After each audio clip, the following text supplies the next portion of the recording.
और अभी लिए चलेंगे आपको इस्लामाबाद, जहां हनीफ अब्बासी मीडिया से बात कर रहे हैं। स्पीकर साहब, इससे बात नहीं बनेगी कि गलती हो गई है, ये गलती नाकाबिले बर्दाश्त है। अब आ जाए सीधे टल्ली पे, उस बनारसी ठग पे जो कहता है कि मैं नामूसे रसालत के लिए, और आपसे भी कहता हूँ, कैमरा वालों से भी और एंकर से भी, इससे ज़रूर पूछे कि वो FIR लेके आए जिसमें ये नामूसे रसालत की खातर जेल गया है, वो FIR लाए।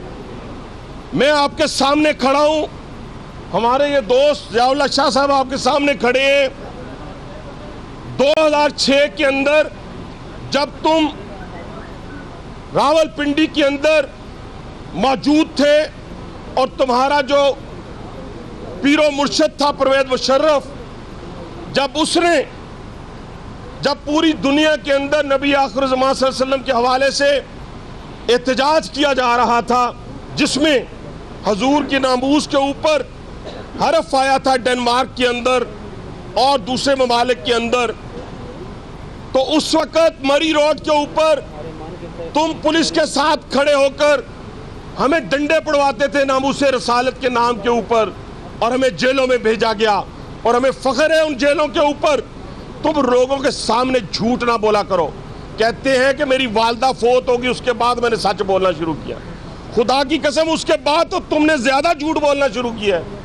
और तुम्हारा इतनी बड़ी कसम उठा के कहता हूँ कौम के सामने, इतना बड़ा झूठा मैंने पाकिस्तान की तारीख में नहीं देखा। जो ये कह रहा हो माँ की कसम उठा के, वालिद की कसम उठा के, तो तुम परवेज मुशर्रफ के साथ खड़े थे नामूसे रसालत के हवाले से।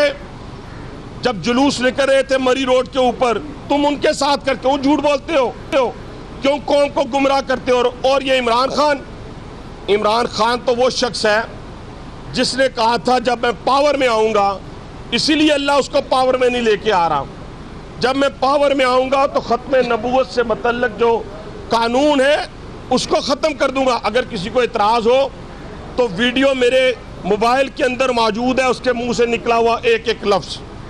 ये वो दो लोग हैं जो कौम को गुमराह कर रहे हैं, जिनके अंदर कुछ है बाहर कुछ है, जिनके माजी के अंदर बयानात कुछ थे, आज कुछ बयानात दे रहे हैं।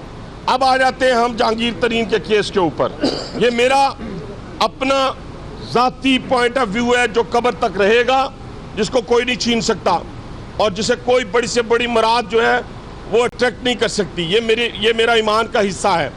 लेकिन मैं ये अब जहांगीर तरीन के ऊपर बात करता हूँ। बड़ी खूबसूरत बात कल ऑनरेबल चीफ मिनिस्टर साहब, अपना चीफ जस्टिस साहब ने की है, और उन्होंने फरमाया है कि ये पनामा के साथ ही सुना जाता। और अगर आपको याद हो तो हम चीख के यहाँ कहते थे कि हमारा केस उसके साथ क्लब किया जाए।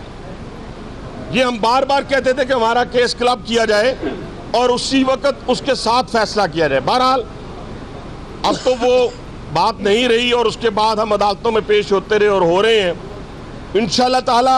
जैसे मैंने पहले भी आपको खुशखबरी सुनाई थी और दोबारा खुशखबरी सुना रहा हूँ, बदकिस्मती से सुना रहा हूँ कि ये मुल्क और कौम की बदकिस्मती है कि इंस्टीट्यूशंस जो हैं बहुत सारे वो इस तरह एक दूसरे के साथ जुड़े हुए हैं, और सियासतदान एक दूसरे को गालियाँ निकाल रहे हैं और एक दूसरे के कपड़े उतार रहे हैं। उसकी बुनियादी वजह यह है कि हर एक ऐसे शख्स को जिसने ज़िंदगी के अंदर कभी मेहनत ना की हो, स्ट्रगल ना की हो, लोगों के लिए दिन रात जागा ना हो, उसे सिर्फ इक़्तिदार की लालच हो, वो ये हरकतें करते हैं।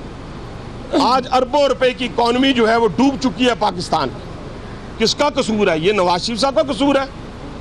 नवाज शरीफ का कसूर तो ये था कि वो CPEC बना रहा था। उसका कसूर पहले ये था कि उसने मुल्क को एटमी कुव्वत बनाया। उसका कसूर तो ये था कि अंधेरों से उजालों में लेके गए। उनका कसूर तो ये था कि पंजाब के अंदर और बाकी सूबों के अंदर तरक्याती कामों के जाल बिछा दिए जहाँ जहाँ उनकी जुरिस्डिक्शन थी। तो इसकी तहकीकात भी होनी है कि ये अरबों डॉलर किस वजह से जो है वो इस वक्त इस मुल्क और कौम के डूब चुके हैं। बहुत शुक्रिया। ये बताएं, क्या टेबलें बजाना और बाद में संगीत करना ये आपकी पार्टी का हिस्सा बन चुका है? जब नवाज शरीफ को 2 जजेस ने नहल किया था उस वक्त मिठाइयाँ तकसीम हुई, और इसी तरह जिस वक्त परसों ये कानून पास किया गया पहले तो उस वक्त आप टेबलें बजा रहे थे और आज आप उसी के खिलाफ संगीत कर। नहीं, ये पुरानी बातें, इस पर दोबारा बात करेंगे। हनीफ अब्बासी गुफ्तगू कर रहे थे। मुस्लिम लीग नून के रहनुमा, उनका कहना था कि ये गलती नाकाबिले बर्दाश्त है। टाइपिंग की गलती गया, मैं नहीं मानता कि ऐसा हुआ। उन्होंने कहा कि हुकूमत के खिलाफ साजिश करने वाला कौन है, उसे बेनकाब हो जाना चाहिए।